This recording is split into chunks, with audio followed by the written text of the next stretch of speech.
हाँ, आज हम लोग पढ़ेंगे सचिव के संबंध में।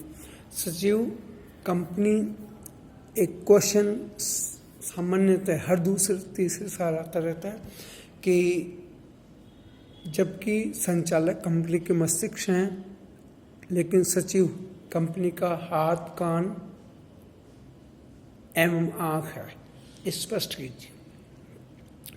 तो कंपनी को कृत्रिम व्यक्ति माना है।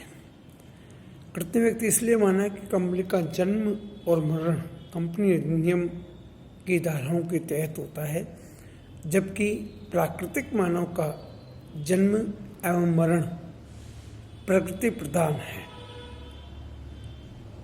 मानव शरीर में जो कार्य मस्तिष्क द्वारा किया जाता है, वही कार्य कंपनी रूपी कृत्रिम मानव में संचालक मंडल द्वारा किया जाता है। इसलिए कहा जाता है कि संचालक कंपनी के मस्तिष्क हैं। कंपनी के मस्तिष्क हैं तो मस्तिष्क का मुख्य कार्य सोचने, समझने एवं निर्णय लेने का होता है। इसलिए जो भी हाथ, कान एवं आँख द्वारा बातें मस्तिष्क तक पहुंचाई जाती है, मस्तिष्क उन बातों के बारे में निर्णय लेता है कि वे सही हैं अथवा गलत। अपने निर्णय से अवगत कराता है और उस निर्णय के आधार पर ही मनुष्य के अन्य अंग कार्य करते हैं। कंपनी रूपी कृत्रिम व्यक्ति में संचालक मंडल सभी निर्णय लेता है और उसी के द्वारा नीति एवं नियोजन का कार्य किया जाता है। सचिव व अन्य कर्मचारी जो भी शिकायतें एवं परिवेदना कंपनी तक पहुंचाते हैं, उन शिकायतों एवं परिवेदनाओं के बारे में संचालक मंडल द्वारा निर्णय लिया जाता है। अब वह निर्णय गलत है अथवा सही, इसका डिसीजन भी संचालक मंडल द्वारा लिया जाता है, लेकिन उसके क्रियान्वयन के लिए संचालक द्वारा आदेश दिए जाते हैं। यद्यपि कंपनी के सभी निर्णय संचालक द्वारा लिए जाते हैं, लेकिन साधारण सभा उन्हें मान्यता प्रदान करती है। सचिव कंपनी के आँख, कान एवं हाथ है। सचिव को कंपनी में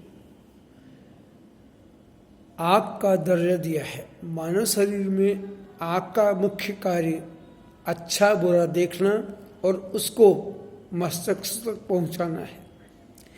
यही कार्य सचिव द्वारा किया जाता है। वह जो भी गतिविधियां कंपनी के भीतर एवं कंपनी के बाहर देखता है, उन गतिविधियों से संचालक मंडल को अवगत कराता है। संचालक मंडल उन गतिविधियों के संबंध में निर्णय लेता है और उस आधार पर सचिव को मार्गदर्शन एवं पद प्रदर्शन देता है।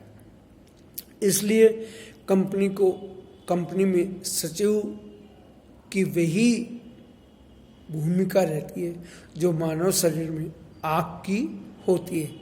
इसलिए सचिव कंपनी के लिए आँख है। सचिव कंपनी के लिए कान है। मानव शरीर में कान का मुख्य कार्य सुनना है। कान जो कुछ भी सुनता है या श्रवण उसके द्वारा किया जाए, वो अच्छा है या बुरा है, इसका निर्णय मस्तिष्क द्वारा किया जाता है। जो भी ध्वनि कानों को सुनाई देती है, उस ध्वनि को वह संचालक उस मस्तिष्क तक पहुंचाता है। कंपनी के बाह्य पक्षकार या आंतरिक पक्षकार जो भी शिकायतें, परिवेदना या सुझाव कंपनी के संबंध में देते हैं, सचिव उन्हें सुनता है और सुनकर उन्हें संचालक मंडल तक पहुंचाता है। संचालक मंडल इसके आधार पर निर्णय लेते हैं कि जो भी परिवेदना, शिकायतें या सुझाव आए हैं, वो कंपनी के हित में है अथवा नहीं।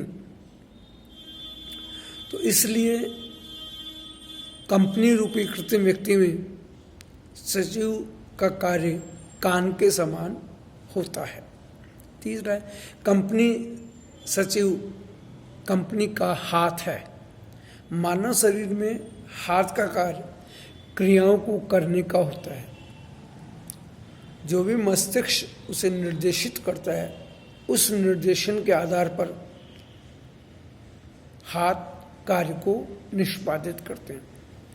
कंपनी रूपी कृत्रिम व्यक्ति में यह कार्य सचिव द्वारा किया जाता है। सचिव जो भी पत्र व्यवहार कंपनी में होते हैं, कंपनी के पास पत्र आते हैं, उन पत्रों का जवाब दिया जाता है, वह सचिव द्वारा किया जाता है।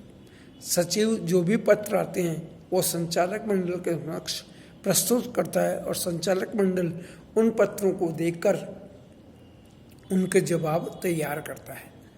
इसलिए कंपनी में सचिव की स्थिति हाथ के समान भी होती है। उपरोक्त कथन जबकि संचालक कंपनी के मस्तिष्क हैं और सचिव कंपनी के हाथ, कान एवं आँख है, पूर्णतः सत्य है।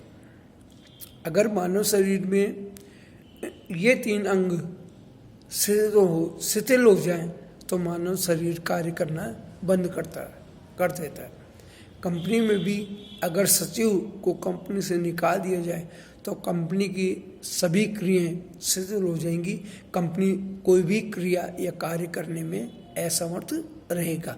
इसलिए कहा गया कथन पूर्णतः सत्य है कि मस्तिष्क संचालक है जबकि आँख, कान एवं हाथ सचिव है। Thank you.